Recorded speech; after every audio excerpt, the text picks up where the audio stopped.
सबसे पहले मैं सदीक साजिद साहब की तरफ चलता हूँ, फ़ख्र आपकी इजाज़त से।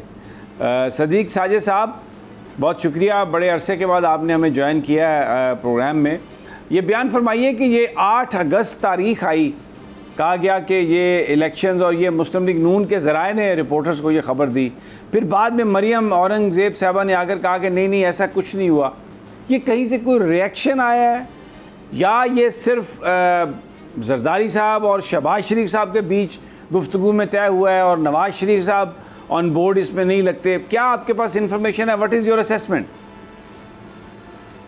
समी साहब बहुत शुक्रिया आपके बुलाने का भी, क्योंकि आपके प्रोग्राम में आकर हमेशा खुशी होती है, बड़ी मेहरबानी। और दूसरी बात जो आपने की है, इसका जो अनाउंसमेंट थी वो आप याद करें कि कुछ दिन पहले 8 अगस्त की जो तारीख थी वो वफाकी वज़ीर तजारत नवीद कमर ने खुद तजवीज़ की थी, और जो पार्लिमानी कमेटी बराए इंतखाबी इस्लाहात है उसमें उन्होंने कहा था कि हम चाहते हैं कि 8 अगस्त की जो डेट है उसके ऊपर कंसिडर करें असम्बलियाँ तहलील करने के हवाले से। एक नुक्ता तो ये हो गया।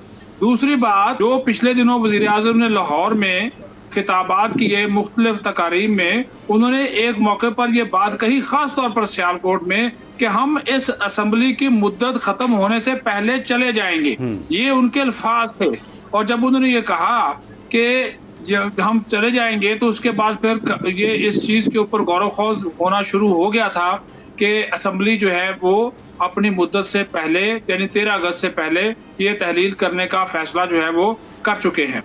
ये दूसरी तरफ जो एक चीज़ और मैं आपको बता दूं कि जिसका आपने अपने इंट्रो में हवाला भी दिया, बिल्कुल ये बात सही है कि जो गुज़श्ता दिनों लाहौर में मीटिंग हुई आसिफ जरदारी और शहबाज शरीफ की, उस मुलाकात में खुद आसिफ जरदारी ने ये कहा कि वक्त से पहले जो है वो असम्बली आप तहलील कर दें, और जो 8 अगस्त की जो डेट थी वो चूंकि उनकी जमात पहले ही दे चुकी थी, तो फिर शहबाज शरीफ ने कहा था कि हम इस मामले के ऊपर आपको एतमाद में लेंगे। और ये बात भी दुरुस्त है कि खुद नून लीग के ज़राए की जानिब से ये चीज़ जो है वो सामने लाई गई असम्बली की तहलील के हवाले से। अब वो चूंकि मैं आपको बता देता हूँ कि इसके ऊपर हुकूमत ने तरदीद क्यों कर दी। फैसल करीम कुंडी साहब या दीगर दोस्तों से भी हमारी बात हुई, उन्होंने भी कहा कि इसका अभी कोई फैसला नहीं हुआ। उसकी वजह यह है कि एक मरतबा मौलाना फजलुर रहमान साहब को फिर एतमाद में नहीं लिया गया। वो इसके बेसिक बुनियादी स्टेक होल्डर है। आपको पता है वो दुबई वाली मीटिंग के ऊपर भी बड़े जोश हुए थे, गुस्से का इजहार किया था, फिर मियाँ साहब को बकायदा फोन करना पड़ा, शहबाज शरीफ को मुलाकात करनी पड़ी।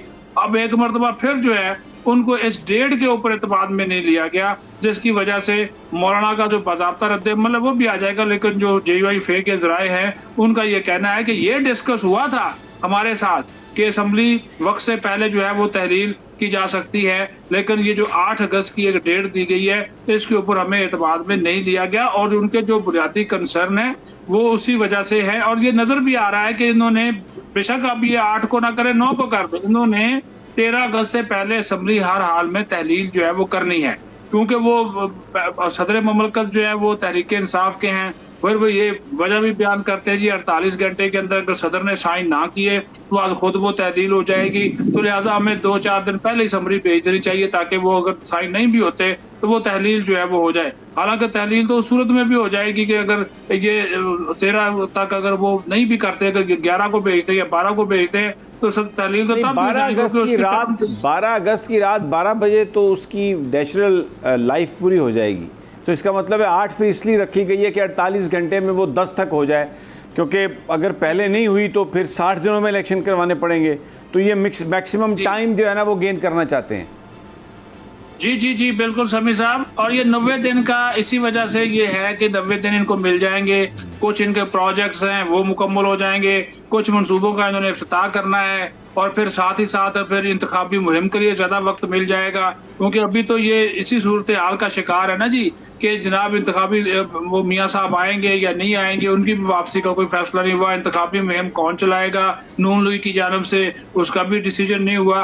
तो ये वक्त ज्यादा से ज्यादा हासिल करना चाहते हैं इंतखाबी मुहिम के लिए। अच्छा, ये बता दीजिए कि क्यों नहीं फैसला हुआ? मियाँ साहब, उनके भाई की हुकूमत है, साल से ज़्यादा हो गया। पंजाब में मोहसिन नकवी साहब की हुकूमत है, बिल्कुल हालात जो हैं वो मौजू हैं, फिर भी नवाज़ शरीफ साहब नहीं आए।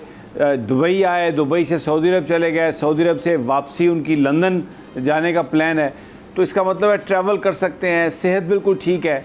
क्या उन्हें डर है, क्या खौफ है, किस चीज़ की गारंटी चाहिए सऊदी अरब से वो, यानी बाहर से पाकिस्तान क्यों नहीं आ रहे वो? ये आपने अपने गुफ्तगू के दौरान एक लफ्ज़ गारंटी इस्तेमाल कर दिया। यही चाहिए उनको, और वो गारंटी यही है कि मुझे वापसी के ऊपर जेल में नहीं जाना पड़ेगा और मैं आकर बड़े बाइज़्ज़त तरीके से, और यानी कि अवाम का जम्मे गफीर मेरा इस्तकबाल करेगा। और उसके बाद जनाब वो अवाम कहाँ से आएंगे? अब जम्मे गफीर वो कहाँ से आएगा अवाम? अवाम तो जम्मे गफीर, अब ये तो माजी की बातें हैं। अभी तो सारे इलेक्शन हारे हैं। बहुत भी अगर कोई तीर चला लिया तो क्या वो 5-10-15 हज़ार बंदे आ जाएंगे बस। जम्मे गफीर कहाँ से आएगा? जम्मे गफीर जमा करने के लिए कल अवैस लगारी साहब ने, जो कि उनके सेक्रेटरी जनरल हैं, उन्होंने खत लिख दिया है बाकायदा तौर पर तमाम MPAs, MNS, टिकट होल्डर, सूबाई, ज़िली, तहसील लेवल, यूनियन काउंसिल के सतह तक के लोगों को लेटर लिखा है कि जनाब तैयारियां करें, मियाँ साहब आ रहे हैं। ये उन्होंने लेटर लिखा है बाकायदा तौर पर। उन्होंने कहा कि बिल्कुल तैयारियां शुरू कर दें और इंतखाबी मुहिम की जो क़यादत है वो खुद मियाँ साहब करेंगे। असल में इशू ये है, मियाँ साहब जो आपने बात की ना कि गारंटी वाली बात ठीक है, गारंटी उनको बिल्कुल चाहिए। गारंटी ये चाहिए कि वो जेल में नहीं जाएंगे, क्योंकि उनकी सज़ा तो अभी जो है, जो उनको वो मफरूर करार दिया गया या उनके हवाले से जो अदालती डिसीजन है वो तो मौजूद है ना। अगर हम मान लें कि जो वो एक्ट के तहत उनकी वो नाअहली ताहयात वाली वो ख़त्म कर दी गई, 5 साल उनकी नाअहली वो मुद्दत भी पूरी हो गई, लेकिन जो सज़ा है उसके हवाले से तो हुकूमत ने अपील कोई नहीं दायर की अभी तक। वो मियाँ साहब चाहते हैं कि इसमें सदीक साजिद साहब, अगर आप मुझे इजाज़त दें तो जिस वक्त नवाज शरीफ साहब की हुकूमत को डिसमिस किया था गुलाम इसहाक़ खान साहब ने और सुप्रीम कोर्ट ऑफ पाकिस्तान समाअत कर रही थी, तो रोज़ाना जो जजेस की ऑब्जर्वेशंस थी वो बता रही थी कि वो असम्बली बहाल करेंगे। मरहूम अकबर बुगटी कौमी असम्बली में तशरीफ़ लाए तो चंद सहाफ़ियों के साथ हम लोग बैठे हुए थे। तो जब उनसे पूछा कि क्या आप समझते हैं फ़ैसला आएगा, तो उन्होंने कहा कि अब अदालतें जो हैं वो नवाज़ शरीफ साहब को इंसाफ देने पर तुल गई हैं, तो कौन उनको रोक सकता है। तो जो इस वक्त भी जो अदलिया की सूरत हाल है वो तो शरीफ ख़ानदान को इस वक्त इंसाफ देने पर तुली हुई हैं। जो माजी की ज़्यादतियाँ हैं बकौल शरीफ ख़ानदान के, उन सब का जो अजाला वो किया जा रहा है, तो फिर ये सज़ा और ये सब कुछ, तो अभी आप समझते हैं कि उनका ये जो डर है या खौफ है इसमें कोई सब्सटेंस है? देखिए जी, मुस्लिम लीग नून का तो मौक़िफ़ इसके बिल्कुल उल्ट है। वो तो कहते हैं जी अदालतें इस वक्त PTI के जो चेयरमैन हैं या एक सियासी जमात के सरबराह हैं उनकी वो सहूलतकारी जो है वो कर रहे हैं, अदलिया उनकी सहूलतकारी कर रही है, और हमें कोई उम्मीद नहीं है कि आला अदलिया जो है वो मियाँ साहब को कोई इंसाफ जो है वो देगी।